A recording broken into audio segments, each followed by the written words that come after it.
정부 합동조사단은 지난 3월 포항 지진 원인을 자연 지진이 아닌 지열발전 때문으로 결론지었습니다. 하지만 포항 시민들이 겪은 천문학적 피해는 여전한데요. 최근 시작된 검찰 수사가 어떤 영향을 미칠지 궁금합니다. 이규설 기자의 취재입니다.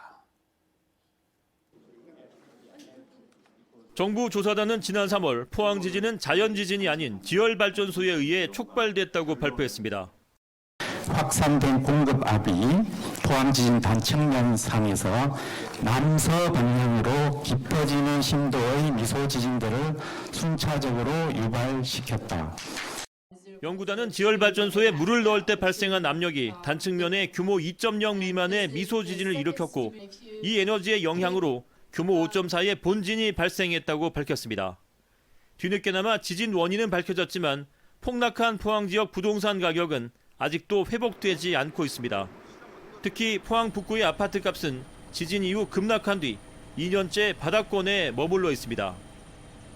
주변 다른 대도시들은 다 집값이 오르고 있는데 여기는 포항은 40~50% 떨어진 집값이 그 자리에 계속 머물고 있으면서 전혀 회복될 기미가 안 보이고 있어서 많이 우려스럽습니다. 지열발전이 유발한 포항 지진은 인적 물적 피해는 물론 부동산 가격 하락과 도시 이미지 실추 등 크나큰 악영향을 끼쳤습니다. 하지만 지열발전을 추진한 정부도 지열발전 사업자도 책임 회피에만 급급하는 답답한 상황이 계속되고 있고 피해는 고스란히 시민들의 몫으로 남았습니다.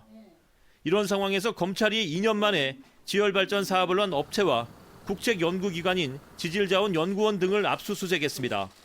결국 이 수사는 지진 유발과 관련해 대한민국 정부의 책임이 있느냐에 대한 형사 책임 여부를 가리는 것인데 수사를 통해 정부의 과실이 드러나면 현재 포항 시민 약 3만 명이 참여하고 있는 지진 피해 보상 소송에 도움이 될 수 있다는 것이 법률 전문가들의 의견입니다.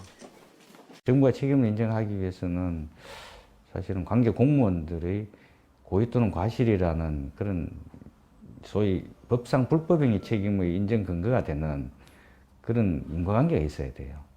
그래서 그런 부분은 아마 이번 검찰 수사에서 상당 부분 좀 그 관계가 밝혀지지 않을까. 그럼 소송에 도움이 되죠.